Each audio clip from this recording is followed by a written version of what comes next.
드렸습니다. 아멘. 할렐루야. 옆 사람과 한번 인사하겠습니다. 잘 되고 있습니다. 잘 되고 있습니다. 감사합니다.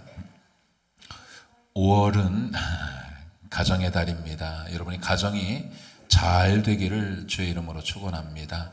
가정이 행복하기를 하나님이 원하세요. 여러분의 가정 생활이 행복하기를 원하시는데 오늘 우리는 여러분들이 예수님을 믿으면 가장 중요한 게 기독교적 세계관을 가져야 됩니다. 기독교적인 세계관을 가져야 되는데 이런 기독교적인 세계관을 갖기 위해서는 세상의 어떤 사물을 어떻게 보느냐, 관점. 그러니까 기독교 세계관을 가지려면은 이 세상이 창조되었다는 이 창조를 믿으셔야 돼요. 하나님이 천지를 창조하신, 사람을 만들 때 남자와 여자를 창조하셨던 이 창조.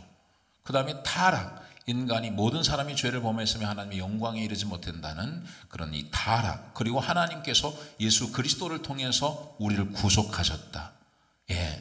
우리가 하나님과 원수되었지만 하나님께서 우리를 화평케 하신 이런 이 사실을, 구속의 사건을 믿어. 그래서 오늘 우리는 세상을 바라볼 때 이 세상은 하나님이 창조하셨고 인간의 범죄로 말미암아 타락했고 그리고 예수 그리스도를 통해서 우리를 구원하시고 회복시키기를 원하신다는 거예요. 구속하시고 회복하신 거예요.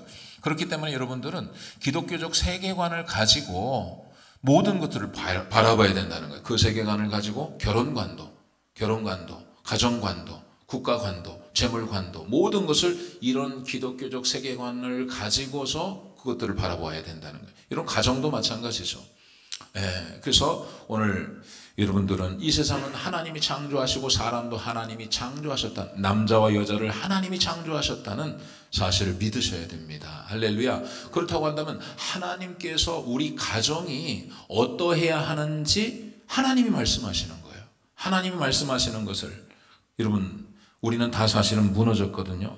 아까 찬양을 할 때 우리 윤주만 집사 우리 찬양하면서 이 믿음이 없이는 이 찬양을 불렀잖아요. 믿음이 없이는 주님, 제 마음이 너무 둔해서 주님을 볼 수 없습니다. 이 땅에 속하여 이 땅만 보다가 주님 손을 놓쳤습니다. 나는 나그네로 왔는데 왜 주저앉게 되었나? 나는 청지기인데 언제부터 내 삶의 주인이 되어버렸나? 믿음이 없이는 기쁘시게 못하나니 고된 수고도 다 헛될 뿐이라. 주를 찾는 자 반드시 만나리. 믿음이 없어서 무너진 삶의 모든 자리에 다시 주님을 기다립니다. 여러분, 믿음이 없어서 무너진 모든 삶의 자리에 주님을 통해서, 말씀을 통해서 새로워지기를 간절히 소원합니다. 저는 이 찬양 부르면서 눈물이 나더라고요. 눈물이 나는데도 이렇게 살짝 보니까 다른 분도 약간 눈물을 흘린 것 같아요. 이게 우리 신앙 고백이잖아요. 목사도 이 찬양을 부르면서 주님, 제 마음이 너무 둔해서 주님을 볼 수 없습니다. 이 땅에 속하여 이 땅만 보다가 주님 손을 놓쳤습니다. 나는 나그네로 왔는데 왜 주저앉았는가? 나는 청지기인데 언제부터 내가 주인이 되어서 내 인생을 살아가고 있는가? 믿음이 없이는 기쁘시게 못하나니 고된 수고는 다 헛될 뿐이라. 믿음이 없어서 무너진 삶의 모든 자리에 다시 주님을 기다립니다. 주님의 말씀을 기다리고 무너진 여러분의 삶의 자리가 예수 그리스도를 통해서 회복되기를 주의 이름으로 축원합니다. 여러분, 하나님께서 제정하신 가정이 있다는 거예요. 우리는 성경은, 여러분, 개혁이라고 하는 것은, 개혁주의 모토가 뭐냐면 Back to the Bible입니다. 성경으로 돌아가는 거예요. 성경으로. 세상의 모든 개혁주의가 뭐냐면 리포메이션 처치란 말이죠. 우리 장로교회는 모든 교회가 다 개혁주의입니다. 개혁주의라고 하는 것은 지금도 개혁해야 된다는 거예요. 성경에서 조금이라도 벗어난 것이 있으면, 기도를 교회가 안 해. 문을 닫아놓고 기도하지 않아. 개혁주의는 반드시 기도해야 돼. 다시 기도가 멈춰진 것이 다시 개혁되어져야 되는 거예요. 그래서 리폼이라고 하는 것은, 개혁주의라는 것이 좀 어렵게 들릴지는 모르지만 이 개혁이라고 하는 것은 리폼이라는 거예요. 리폼. 그러니까 여러분들이 그 개혁이라는 게 뭐냐면 폼이라는 게 이제 폼이 뭐냐면 형태잖아. 형태. 폼이라고 하는 것은.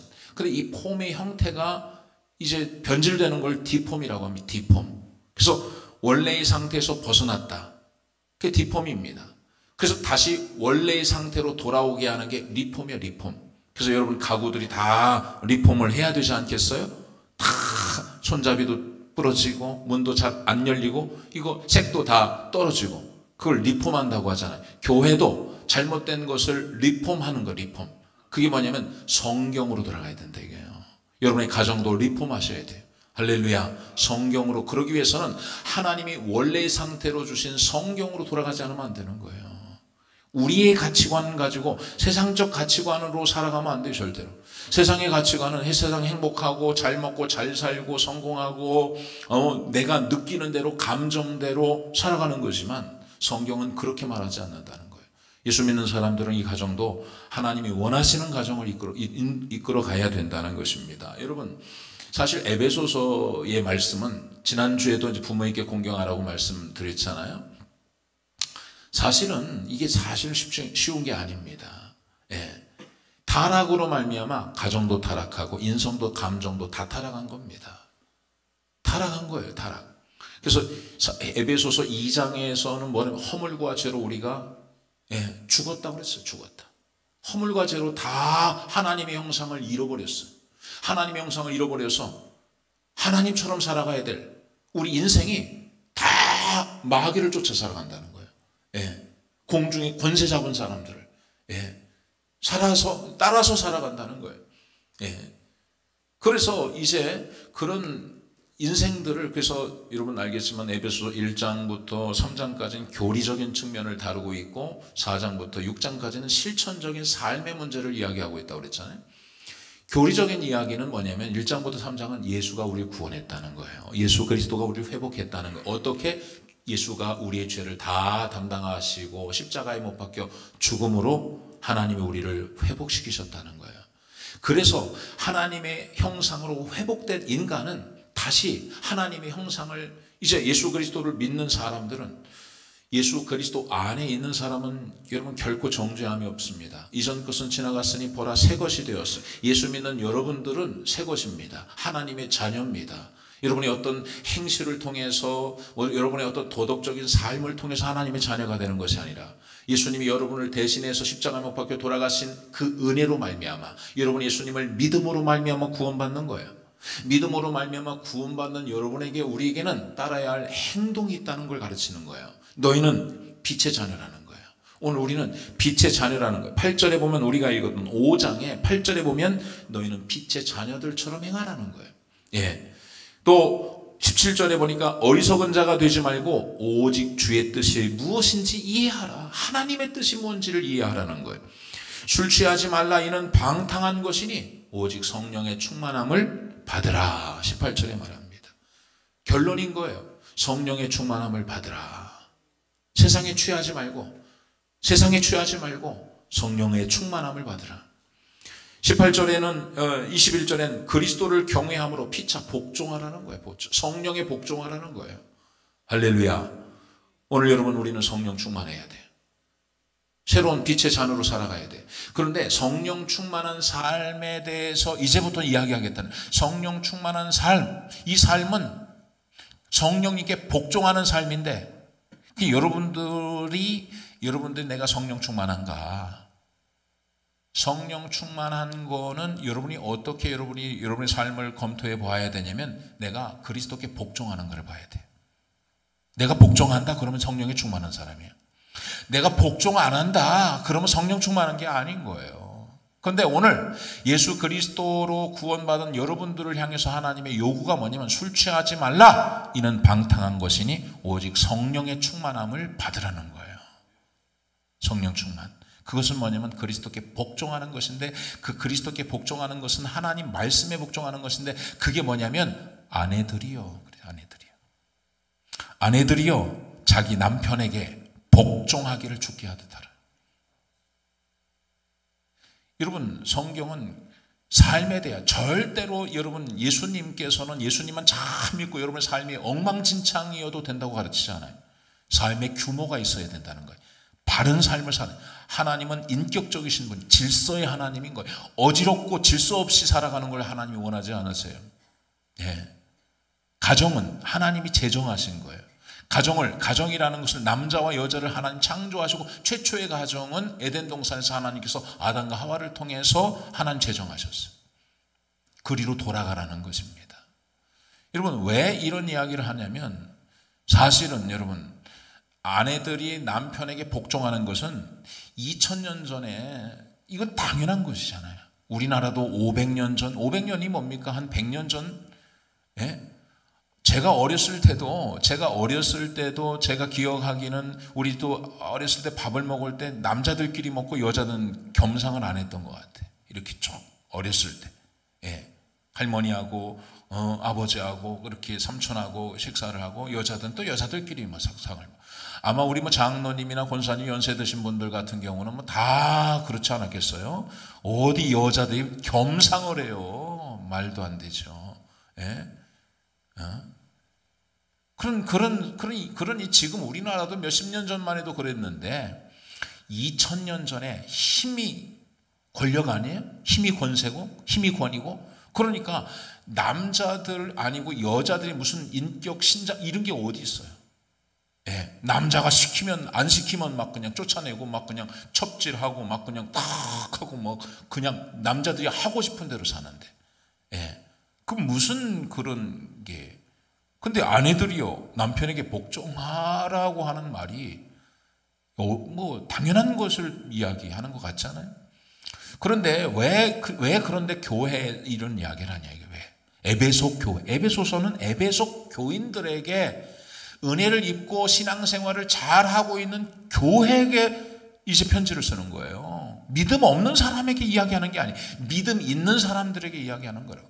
믿음 있는 사람들이 사실은 에베소 교회는 복음을 받아들이니까 복음을 몰랐을 때는 남편에게 무조건 맹종하고 복종하는 것이 보편적이었어요. 복음을 받아들이니까 예수를 믿으니까 성경은 평등을 말하는 거예요. 남자와 여자가 누가 높고 낮음이 아니라 동일하게 평등하다는 걸 가르쳐. 여자도 다 주님 앞에 나올 수 있어요. 여자도 다 예배 드릴 수 있어요. 어린 아이들이 내게 오는 것을 금하지 말라고 말해요. 어린 아이들은 어리기 때문에 가치가 없다고 사람들이 생각했는데 그래서 제자들도 예수님에게 어린 아이가 오는 것을 금하라고 저리 가라고 했는데 예수님은 그 어린 아이를 안아주면서 어린 아이가 내게 오는 것을 금하지 말라고 그래요. 여자들에게 복음을 전하는 거예요. 예. 그러니까 남자나 여자나 동일하다 이거예요. 남자와 여자가 평등하다는 걸 여러분 믿으시기를 바랍니다. 믿으셔야 돼요. 남자와 여자는 평등한 거예요. 동일한 것입니다. 누가 높고 낮음이 없다 이거예요. 그래서 오늘 우리나라도 여러분 아시겠지만 복음이 들어와서 우리나라도 이제 평등한 사회, 예. 남자가 더 우월주의에서 이제는 우리가 다 똑같이 평등 사회가 이루어진 것을 여러분이 알 거예요. 그 이전에는 남자들이 더 높은 것 같고 그런 권위가 더 권위적이고 그랬지만 이제는 그렇지 않습니다. 그러니까 교회도 에베소 교회가 복음을 받아들이고 보니까 이거 남자가 그동안 절대적 권위를 가지고 우리에게 명령하고 복종하게 하고 했던 거 이거 잘못된 것이구나. 이거 잘못된 거니까 우리가 바르게 해야 되겠구나. 그래서 예수 믿는 사람들이 교회 안에 있는 사람들이 이제는 복종하지 않는다 이거예요. 교회 안에 있는 사람들이 남편에게 복종하지 않고 그냥 너도 남자 너도 사람이고 나도 사람인데 네가 명령을 하고 권위적으로 그렇게 하는 것은 어울리지 않는다 이거예요. 그래서 복종하지 않는다는 거예요. 예. 여러분 여러분 모두가 다 평등한 줄 믿으시기 바랍니다. 제가 말씀드렸지만 저나 교회도 마찬가지죠. 누가 높아요? 높은 사람이 어디 있습니까? 목사가 높습니까? 그렇지 않습니다. 똑같은 거 여러분 모든 게. 그러나 우리는 질서. 모든 게 질서가 있는. 근데 하나님께서 가정에 질서를 하나님께서 주시기를 남편을 교회 머리로, 가정의 머리로 하나님이 허락하셨다는 거예요. 예, 가정의 질서를 회복하라고 성경은 이야기하고 있다는 것입니다. 예, 하나님께서 사람을 창조하시고 남자를 먼저 창조하셨다는 거예요. 그리고 남자와 여자를 창조하셨는데 갈비뼈를 떼어다가 하나님께서 이 하와를 만드시고, 그리고 남편 아담에게 말하기를 하와야 이 아담이 너의 머리라 그렇게 말씀하셨단 말이에요. 그 질서상으로 이제 아담이 하와를 다스리라 그렇게 말씀하셨거든요. 하와는 이제는 타락해서 절대로 남편에게 복종하지 않고 자기 뜻대로 자기 마음대로 살려고 하지만, 남편은 회복이라고 하는 것은 가정을 다스리고 아내를 다스려야 된다는 것입니다. 그래서 아내들이요 자기 남편에게 복종하기를 주께. 그래서 이거 사실은 지난주에도 말씀드렸지만 이게 성령 충만한 결과이며, 그리고 이것은 영적인 싸움이라고 이야기하고 있잖아요. 6장에서도 이야기하기를 끝으로 너희가 주 안에서와 그 힘의 능력으로 강건하여지고 마귀의 관계를 능히 대적하기 위하여 하나님의 전신 갑주를 입어라 그랬어요. 우리 이것은 이렇게 빛의 자녀로 살고 성령 충만한 삶으로 살고, 그래서 아내가 남편들에게 복종하고 또 남편들이 아내를 사랑하고 또 이제 자녀들이 부모에게 순종하고 공경하고 또 부모들이 자녀들을 주의 말씀으로 교육하는 것이 상전들과 종의 관계도 쉽지가 않다는 거예요. 타락한 본성을 가지고 계속해서 이 질서를 파괴시켜 가려고 한다는 거예요. 그러나 지금 사도 바울은 말하기를 너희는 이제 남편에게 순종하라는 거예요. 순종하는. 여러분, 하나님께서 가정을, 그러니까 우리는 이 포지션이 있는 거예요. 다 모든 사람이 이 포지션을 이탈할 경우에는 불행한 겁니다. 여러분, 세월호 사건도 여러분 이 포지션, 선장이나 이런 사람들이 이 포지션을 잃어버렸기 때문에 정치적으로 문란하고 여러 가지 어려운 부분은 뭐예요? 자기 역할을 감당하지 못할 때. 가정도 마찬가지죠. 자기 포지션, 내 역할이 내가 어떻게 해야지 가정을 행복하게 하고 가정을 다스리는 부분에 있어서 이게 잘하는 것인지, 이것을 모르면 절대로 가정을 다스릴 수가 없는 것이죠. 근데 뭐냐? 아내들이요 그렇게 말해요. 근데 왜 지금 여러분, 사실은 사도 바울이 성경이 성령의 감동으로 기록된 것인데, 왜 질서상으로 보면 어떤 면에서 볼 땐 남편들아 그렇게 먼저 이야기해야 되는데 아내들이요 그렇게 말해요. 여러분, 성령님은 다 여러분 이유가 있어요. 이유가 보면 가정 안에서 사실은 주도적인 역할을 하고 가정을 잘 가꾸어 나가는 주도적인 역할은 사실 아내가 하는 거예요. 아내의 역할이 더 큰 거예요. 그래서 아내들이요 먼저 아내들에게 부탁을 하는 거예요. 아내들이 당신들이 이 가정을 아름답게 가꿀 수 있는 더 중요한 위치에 있다는 거예요. 그리고 실제적으로 이 아내들이 그 잘못된 말씀을 듣고 잘못된 어떤 생각, 인식을 가지고서 이제는 우리가 똑같으니까 우리가 뭐 존경하지 않아도 남편에게 복종하지 않아도 된다라고 하는 이런 생각을 가지고 있었기 때문에 이렇게 이야기하는 것이죠. 아내들이요 자기 남편에게 복종하기를 주께 하듯 하라. 이는 남편이 아내의 머리됨이 그리스도께서 교회의 머리됨과 같음이니 그가 바로 몸의 구주시라 그랬어요. 여러분의 아내들의 머리가 남편이라는 거예요.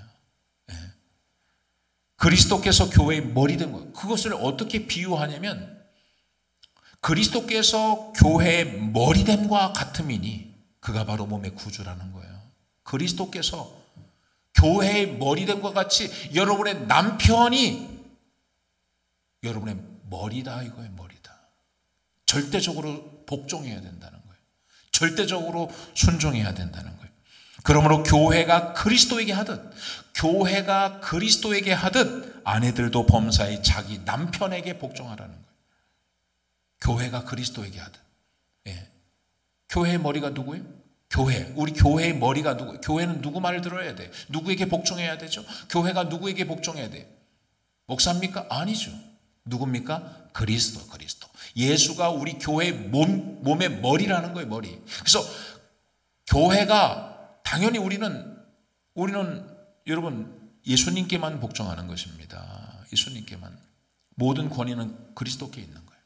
교회의 머리는 그리스도입니다. 그러면 여러분 여자의 머리는 누구에게 있냐? 남편에게 있다는 거예요. 남편에게. 예. 그러니까 우리가 어떻게 섬겨야 되면 남편을 어떻게 섬겨야 되냐면 교회가 그리스도에게 하듯이 아내들이 남편을 그렇게 하라는 거예요. 교회가 그렇게 섬기듯이. 예. 근데 이게 자꾸 여러분 보세요. 이것이 안 되는 것은 자꾸 이것이 파괴되어져 가는 것입니다. 이것이. 그러니까 자꾸 이것은 영적인 싸움이라고 그랬잖아요. 그렇게 하지 못하도록 이 세상의 가치관. 우린 기독교적 가치관을 가져야 돼요. 기독교 가치관은 어디서 오냐면 성경에서 오는 성경에서. 근데 세상의 가치관은 어디서 오냐면 세상으로부터 오는 거예요. 세상으로부터 오는 것은 절대로 여러분 지금 이런 이야기를 하고 있는 제가 아마 교회를 처음 다니신 분이나 신앙생활을 아직 잘 모르고 성경을 잘 모르시는 분이 목사님 무슨 구닥다리 같은 소리를 하고 계세요. 지금 우리는 성경을 읽고 성경 이야기하고 있는 거예요. 다른 이야기하고 있는 게 아니에요. 성경 말씀을 이야기하고 있는 것입니다. 근데 성경이 완전히 구닥다리네. 여러분 하나님은 질서의 하나님이에요. 여러분 모든 거에 질서가 있는 거예요. 나라에도 질서가 있고 교회에도 질서가 있고 하나님은 가정에도 질서를 주셨어요. 똑같아요. 평등하다는 것입니다. 그러나 그 집안의 머리는 아버지라는 거예요. 남편이라는 거예요. 여러분 자녀들도 마찬가지죠. 자녀하고 다 똑같죠. 똑같은 사람인데 그런데 그 가정 안에서 아버지가 머리라는 거예요. 그래서 자녀들아 부모에게 순종하고 공경하라는 거예요. 아내도 동등한 관계가 아니라 아내도 자녀들아 네 부모에게 순종하고 공경하라고 말씀하면 아내들도 남편을 존중해라는 거예요. 존중해라. 남편에게 순종하고 복종하라는 거예요. 예, 순복하라는 거예요. 여러분 이 말씀이 여러분 베드로전서 3장에도 말합니다. 베드로전서 3장 1절에 보면 이렇게 말했어요. 아내들아 이와 같이 자기 남편에게 순종하라.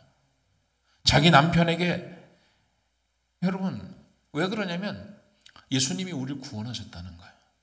우리가 하나님의 자녀라는 거예요. 3장 2장에 그런 이야기를 하고 있는 그러므로 데얼포라고 하는 이 접속사는 우리 정체성이 분명하니까 우리는 하나님의 자녀다. 그러므로 아내들아 믿는 자들에게 이야기하는 거예요. 안 믿는 사람들에게 남편에게 복종하라고 이야기하는 게 아니에요. 예수 믿는 사람들에게 말하는 거예요. 아내들아 이와 같이 자기 남편에게 순종하라. 이는 혹 말씀을 순종하지 않는 자라도 이로 말미암아 그의 아내의 행실로 말미암아 구원을 받게 하려 합니다. 혹시 여러분의 남편이 예수를 안 믿고 믿음이 없는 사람이라 할지라도 여러분들이 순종하고 복종하면 안 믿는 남편도 여러분의 정결한 단정한 삶을 통해서 여러분 너희의 두려워하며 정결한 행실을 봄이라. 너희의 단장한 머리를 꾸미고 금을 차고 아름다운 옷을 입는 외모로 하지 말고 오직 마음에 숨은 사람을 온유하고 안정한 심령에 썩지 아니할 것으로 하라. 이는 하나님 앞에 값진 것이니라. 전에 하나님께 소망을 두었던 거룩한 부녀들도 이와 같이 자기 남편에게 순종함으로 자기를 단정하였다. 그랬어요. 사라는 아브라함을 주라 불렀다 이거예요. 주님 섬기듯이 사라는 아브라함을 그렇게 불렀다는 거예요. 여러분이 그런 모습을 통해서 두려워하며 정결한 행실을 사람들이 본다는 거예요. 여러분 기독교가 여러분 로마를 먹었잖아요. 313년 여러분 콘스탄틴 황제가 기독교를 공인화시켰단 말이에요. 여러분 기독교는 로마에 어떤 존재였냐면 이단 같은 것이고 여러분 기독교인들을 잡아가지고 죽였단 말이에요. 그런데 놀랍게도 기독교인들은 싫어하지만 여자들을 좋아했단 말이에요. 여자들. 예수 믿는 여자는 다 좋아했다는 거예요. 예수 믿는. 그래서 기독교는 싫지만 기독교를 믿고 있는 자매들은 좋아해서 며느리를 삼으려고 했다는 거예요. 그들의 단정한 모습을 보고 정결한 행동을 보고 그래서 313년에 기독교가 로마의 공식적인 그런 종교가 될 수 있도록 된 거 아니겠어요? 그러니까 여자들이요, 아내들이요. 그러니까 오늘 우리도 기독교가 욕을 얻어먹고 교회가 욕을 얻어먹어도 여러분들은 믿음으로 정결한 단정한 행실을 통해서 거룩함을 잃지 않고 가정 안에서 아내들이 남편을 존중하고 남편에게 복종하고 남편을 예수님 모시듯 주님 섬기듯이 그렇게 섬긴다면 세상 사람들이 볼 때 나는 결혼할 때 첫 번째 예수 믿는 여자하고 해야 되겠다. 나는 교회를 다니지 않아도 예수 믿는 여자. 저와 사람이란 분명하다. 그 이야기하잖아요. 너희의 두려워하며 정결한 행실을 본다는 거예요. 너희 단장을 머리를 꾸미고 금으로 차고 아름다운 옷을 입는 외모로 하지 말고 오직 마음의 숨은 마음을 온유하고 안정한 심령에 썩지 아니할 것으로 하라. 이는 하나님 앞에 값진 것이다. 남편을 주인 섬기듯이 남편을 가정의 질서상으로 하나님이 제정하신 이것이 회복되지 않으면 여러분 아까 찬송 찬양 불렀잖아요. 믿음이 없어서 무너진 삶의 모든 자리에, 믿음이 없어서 무너진 가정에, 믿음이 없어서 무너진 자녀와의 관계가, 믿음이 없어서 무너진 모든 가운데 말씀을 통해서 예수님으로 다시 세워져야 되는 거예요. 가정이 먼저 가정이 모든 출발은 가정이에요. 가정, 자녀도 가정이 가장 중요한 거예요. 부모 공경도 가정이 없으면 안 되는 거예요. 가정은 남자와 여자가 떠나서 부모를 떠나서 한 독립적 가정을 이루고 난 후에 그곳에서 부모를 공경하고 자녀를 양육하고 해야 되는 것이죠. 그래서 여러분들이 정말 부모님을 공경하는 것도 가정 안에서 여러분 부부가 행복해야지. 여러분 부모 공경한다고 서로 간에 이 부부 간에 어떤 협의가 되지 않은 상태에서 그렇게 하는 건 사실은 어려울 수가 있죠. 여러분 성경에 여러 가지 어떤 요즘의 남편들을 요즘에 그런데 이런 상황에서 남편들이 매를 맞는다는 얘기가 있어요. 유머에 보면은 왜 매를 맞냐? 어느 병원에 입원을 했는데 많은 사람들이 보니까 남자들이 다 매를 맞아서 아내들에게 매를 맞아서 입원을 했대요. 그래서 와서 물어본다는 거예요. 30대 넌 왜 매를 맞았냐? 그랬더니 자고 있는 아내에게 라면을 끓여줬다고 때리더라는 거예요. 40대에는 전화해서 어디냐고 물어봤다고.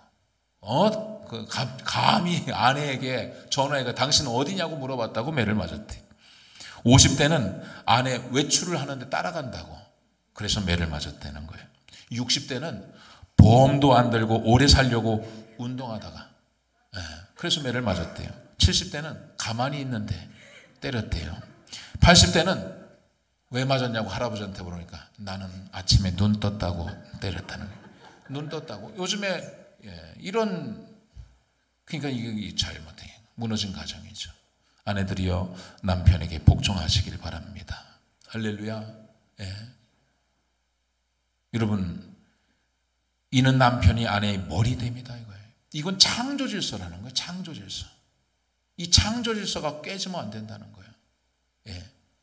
그런 모습을 보고 자라야지. 엄마가 잘 아빠에게 순종하고 아빠를 존중하고 그렇게 해야지 여러분 자녀들도 행복한 가정생활을 할 수 있는 거예요.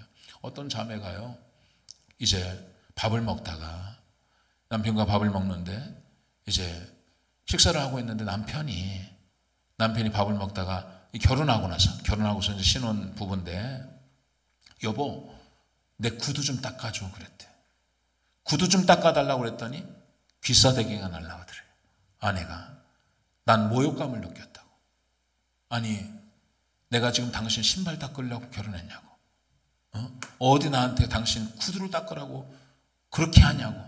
그러면서 화가 나가지고 집을 뛰쳐나가고 이혼을 했다는 거예요. 근데 왜냐하면 살아온 삶이 너무 달랐던 거예요. 왜냐하면 이 남편은 이제는 아침에 일찍 엄마가 일어나서 아버지의 밥상을 차리는 거야. 아버지 밥상을 다 차려놓고서 이제 아빠 출근할 때 이제는 음식을 준비해 놓고서 이제 남편이 밥을 먹으면은 엄마는 이제 구두를 이제 닦는 거예요. 구두를 밖에 나가서 우리 남편 이제 나가서 이제 오늘 하루 또 열심히 가정을 위해서 애쓰고 수고하니까 남편 구두를 다 닦아주는, 이것을 보고 자란 거예요. 이 남편은. 그러니까 당연히 나도 우리 엄마 아빠처럼 이렇게 행복한 생활을 해야 되겠다. 밥을 먹을 때 우리 아내가 내 구두를 닦아주면 얼마나 기분이 좋을까. 그래서 그렇게 부탁을 했다는 거예요. 근데 이 자매는 그런 생활을 하지 않았던 거예요. 엄마는 이제 남편이 출근할 때 일어나지도 않고, 남편은 아침 밥상을 한 번도 차려준 적이 없고, 그래서 아빠가 그냥 당연히 뭐 구두 닦는다는 거 상상도 못하고, 그래서 그냥 갔다는 것이죠. 그러니까 이 자기한테 구두를 닦게 해줬다는 건 수치심을 느꼈다는 거예요. 예. 그런 예화가 있어요. 어쨌든 간에. 그러니까 이게 여러분들이 가정 안에서 남편을 무시하고, 남편에게 함부로 하고 막 자녀들 앞에서 막 존중하지, 그렇다고 한다면 자녀들이 어떻게 생각하겠어요? 여러분, 그러니까 반드시 여러분들은 남편을 존중해주고, 여러분 세상에 여러분 남편들이 밖에 나가서 직장 생활하면서 자존심, 남편이라고 하는 존재 자체가 그런 거예요. 밖에 나가서 막 그냥 어려운 일들 하면서 막 그 서류 막 그냥 집어 던지고, 근데 이 남편이 집에 돌아와서 이 하나님이 창조한 집, 밖에 나가서 얼마든지 그런 거 이기거든요. 밖에 나가서 싫은 소리 듣고 막 그냥 기분 나쁜 소리를 들어도 가정 안에서는 아내가 남편을 존중하고 남편에게 복종하고, 여보 수고했어요. 여러분 정말 우리 이제 위에서 직장 생활하고 요즘 맞벌이를 해도 마찬가지입니다. 맞벌이 하지만은 여보 수고해 주셨어요. 너무너무 하면서 그냥 밥상도 좀 차려주고, 그리고 최고라고 이야기하고 존중하는 표시를 하면은, 그런 막 남자들은요 힘이 나는 거예요. 하나님이 그렇게 가정을 창조하신 거예요. 내가 밖에 나가서 욕을 얻어먹고 밖에 나가서 막 그냥 싫은 소리를 들어도 집에 들어오면 아내가 나를 존경하는 마음을, 눈빛을 가지고 존중해주고 머리처럼 생각해주면요 살아갈 힘이 생긴다는 거예요. 그런데 밖에 나가서도 그런데 아내 집에 들어오면 야, 네 아버지가 하는 꼬라지가 막 아이들 보는 앞에서 막 수치를 주고, 그냥 도대체 집에 머리가 누군지, 머리가 둘이요 괴물이 되는 거예요. 가정이 괴물이 되는 것이죠. 남편 아버지의 말이 권위가 없어지고, 아이들이 눈치를 보고 아버지 말 들었다간 큰일 나고 엄마가 머리가 됐어요. 성경하고 반대잖아요. 가정의 머리는 남편이요. 하나님께서 창조하신 것이다. 그러니까 여러분들은 이것은 개혁도 여져야 되는 거예요. 순종하시라는 거예요. 이것은 합의의 문제가 아닌 거예요. 순종하라는 것입니다. 그렇게 여러분들이 남편들을 잘 섬기시기를 바랍니다. 그런데 여러분, 이 성경은, 빛의 자녀들은 예수 그리스도로 말미암아 구원받은 하나님의 자는 아내들에게만 요구하는 게 아니에요. 아내들만 남편에게 순종하라는 것이 아니라 남편들아 그랬어요. 남편들아, 아내들아 남편에게 순종해라. 그런데 남편들도 들으셔야 돼요. 남편들도, 성령 충만한 남편들은 아내 사랑하기를, 그리스도께서 교회를 사랑하시고 그 교회를 위하여 자신을 주심과 같이 아내를 사랑하라는 거예요. 여러분, 남편들에게도 미션이 주어졌어요. 그러니까 여러분도 성령 충만한, 여러분도 내가 성령 충만한지 아닌지, 내가 지금 하나님의 뜻대로 하나님의 뜻을 이해하며 성령에 충만한 사람들은, 성령 충만한 남편은, 성령 충만한 사람은 남편들아 아내를 사랑하라는 거예요. 아내를 사랑하기를 그리스도께서 교회를 사랑하시고 그 교회를 위하여 자신을 주심과 같이 하라는 것입니다.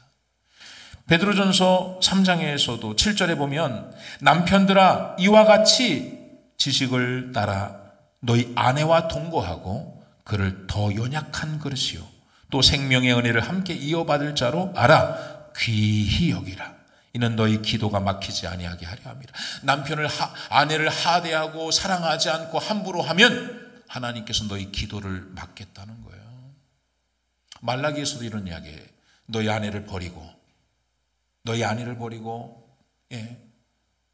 이방 여인들을 취하지 말라 그랬어요. 이방 여인을 취하면 너희 기도가 하나님 앞에 막힌다는 거예요. 왜? 아내가 눈물을 흘리고 있으니까. 예. 여러분, 그러니까 오늘 우리는 하나님 우리에게 주신, 우리 가정에 주신 이 아내를 귀하게 여기셔야 돼요. 할렐루야. 귀하게. 어떻게 하냐면 그리스도께서 교회를 어떻게 사랑하셨어요? 그리스도께서 교회를 어떻게 사랑하셨는지 이 사랑을 모르면 절대로 안 되는 거예요. 교회가 그리스도께 어떻게 복종하고 교회가 그리스도가 교회를 어떻게 사랑하는지를 여러분, 이 비밀이요. 이게 비밀이거든요. 이 비밀을 모르면, 근데 우리는 이 비밀을 어떻게 알아요? 예수가 우리를 위해 십자가에 못 박혀 죽으시고 우리를 구원하셨고 하나님이 잃어버렸던 형상을 회복해 하셨으니까 우리 이 비밀을 알아요. 그리스도가 교회를 어떻게 사랑했는지, 교회가 어떻게 그리스도께 복종하는지를 아는 거예요. 이 비밀을 아니까 우린 복된 자요. 그리스도께서 교회를 어떻게 사랑하셨어요? 자신을 주심과 같이. 남편은 사실은 미션이 더 강한 것 같아요. 자기를 불살라 내어줄기까지. 예수님께서, 여러분 고난주간에 제가 십자가 예수님이 가상칠언을 설교를 하면서 내가 참 눈물이 나더라고요. 예수님께서 십자가에서 7마디를 하셨는데 뭐라고 말씀한 첫 번째 마디가 아버지요, 저들의 죄를 용서해 주세요. 자기들이 하는 것을 알지 못합니다. 그래. 용서하시는 거예요. 용서. 예. 자기를 향해서 침을 뱉고 자기를 향해서 갈대로 머리를 때리고 뺨을 때리고 여러분 창으로 옆구리를 찌르고, 예? 채찍으로 자신을 괴롭혔던 그 인생들, 그 사람들을 향해서 아버지 하나님, 저들을 용서해 달라는 거예요. 용서의 기도를 드리는 거예요. 그게 그리스도가 교회를 향해서 사랑하신 사랑인 거예요. 아내가 잘못할 수 있죠. 그러면 사실은 둘 중에 한 사람만, 믿음의 가정이 남편이든 아내든 둘 중에 한 사람만 회복되면 가정은 회복할 수 있어요. 예. 아내가 순종하지 않다 할지라도, 아내가 잘 그리스도의 비밀을 몰라서 교회가 그리스도께 순복한 것처럼, 순종한 것처럼, 복종한 것처럼 우리가 아내의 이 포지션이 남편에게 복종해야 될 이 사실, 이 비밀을 모르고 있어서 여전히 남편에게 대항하고 여전히 남편을 우습게 생각하고, 그렇다 할지라도 남편들이 그 비밀을, 그리스도가 교회를 사랑하신, 그리스도가 우리를 사랑하신 그 사랑을 알면 아내를 향해서 용서할 수 있는 거죠. 아내가 실수하고 잘못해도 하나님, 그리스도는 우리 그렇게 용서하셨으니까, 예, 용서할 수 있죠. 다 이루었다. 예. 여러분, 그렇게 남편들이 아내를 사랑해야 될 줄 믿습니다. 그런 사랑이 이루어질 때 가정이 회복되는 거예요. 예, 5월은 가정의 달이잖아요. 이런 사랑 안에서 다음 세대가 그 사랑을, 그 가정 안에서 그 사랑을 보고 배우고 또 다른 아름다운 교회를, 여러분 가정은요 교회입니다. 교회의 목적은 하나님께 영광을 돌리는 거예요. 하나님을 영화롭게 하고 그분을 영원토록 즐거워하는 것이 목적인 거예요. 예. 그러면 오늘 이 가정의 달을 맞이해서 정말 여러분, 너무 단순한 이야기잖아요. 뭐 특별한 이야기가 없잖아요. 성경 이야기요. 무슨 말입니까? 성령 충만한 그리스도인들에게 주는 거예요. 여러분 밖에 나가서 보세요. 예수님을 인정하지 않으면, 예수님을 주로 인정하지 않으면 세상의 사람들은 절대 남편에게, 여러분 순종도 아니고 복종이거든요. 예? 세상의 사람들이 세상적 가치관을 가지고 남편에게 순종하고 복종합니까? 조건을 따져서 내가 사랑할 만한 사람 사랑하고. 여러분 세상의 사랑은 세 가지 사랑이 있잖아요. 육체적 사랑, 그리고 정신적 사랑, 영적 사랑이에요. 육체적 사랑은 여러분 짐승들도 하는 사랑이에요. 좋으면 사랑하는 것이죠. 정신적 사랑은 코드가 맞으면 하는 사랑이에요. 코드가 맞으면. 그러니까 저 사람 나하고 코드가 맞네? 괜찮네? 같이. 그래서 대체적으로 많은 사람이 이 두 번째 사랑을 하는 거예요. 막 여러분 이 육체적 사랑만 하는 사람도 있어요. 육체적 사랑만을 위해서 결혼하는 사람도 있어요. 우리는 육체적 사랑만 하는 사람이 아니에요. 이 정신적 사랑만 해가지고 하는 사람도 있어요. 그게 정신적으로 살다 보니까 코드가 안 맞아요. 잘 안 맞아. 근데 우리에게는요, 하나님 요구하는 게 영적 사랑이에요. 영적 사랑. 그리스도가 우리를 사랑하신 그 사랑, 영적인 사랑으로 조건을 보지 않습니다. 예, 가정은 이젠 더 이상 조건 가지고서 사랑하는 게 아니에요. 예수님이 우리 조건 보고 사랑하셨어요. 무조건 사랑하신 거예요. 조건이 없는 아가페 사랑. 우리가 아직 죄인 되었을 때 그리스도께서 우리를 위하여 십자가에 못 박혀 죽으심으로 하나님께서 우리를 얼마나 사랑하는지 확정하셨다. 남편들이요, 여러분의 아내를 조건이 아니에요. 나에게 잘해줘서가 아니에요. 이제 살면서 이제는 중년쯤 되니까 우리 집사람도 상당히 퍼지더라고요. 예, 넓어지고. 조건은 왜 젊었을 때 이 조건을 다 이제는 건망증도 심해. 예, 늘 핸드폰 찾게. 예, 이 조건이 아니에요. 하나님께서 우리 남편들에게 요구하는 그 사랑은 조건이 없는 거예요. 못생겨져도, 늙고 주름이 져도, 자꾸 건망증이 있고 자꾸 실수해도, 통통해져도, 뭔가 나에게 잘해주지 못해도. 여러분, 예수님이 우리를 어떻게 사랑하셨는지 그 비밀을 알아야 돼요. 남편들이 조건 없이 무조건 아내를 사랑한 것처럼 아내를 사랑하시길 바랍니다. 오늘 여러분, 혼자 되신 분들, 또 이제는 남편을 사랑할 대상이 없고 아내를 사랑할 대상이 없는 분들은 마태복음 25장 1절에 그때 천국은 마치 등을 들고 신랑을 맞으러 간 열처녀 같다 그랬어요. 우리의 신랑은, 여러분, 예수님 여러분 잘 들으세요. 우리가 남편이 있고 아내가 있어도 우리는 본질적으로 신부인 거예요. 그래서 신랑을 기다려야 돼요. 신랑 대신 예수 그리스도를 사랑하시고 신랑 대신 예수 그리스도의 말씀에 복종하는 여러분 되기를 주의 이름으로 축원합니다. 이 시간 한번 말씀을 생각하면서 한번 기도합시다. 하나님, 우리가 성경적 가치관을 가지고 이 세상을 살아가게 하여 주시옵소서. 성령 충만한 사람은 성령 충만한 아내는 남편에게 복종하기를 주께 하듯 하라고 말합니다. 왜냐하면 남편이 아내의 머리라고 말씀하셨습니다. 그것은 남편이 더 높고 낮음이 아니라 가정 안에 하나님이 질서, 창조 질서로 남편을 그 가정의 머리로 삼으셨기 때문에 그렇다고 말씀합니다. 또 남편들아, 아내 사랑하기를 그리스도께서 교회를 사랑하시고 그 교회를 위하여 자신을 주신 것 같이 아내를 사랑하라고 말씀합니다. 하나님, 오늘 우리가 잃어버렸던 무너진 가정이 말씀을 통해 회복되게 하시고, 또 우리 모두가 다 신부요, 그리스도의 신부요, 신랑 되신 예수 그리스도를 사랑하며 복종하며 살아가게 하여 주시옵소서. 주여 한번 부르고 기도합니다.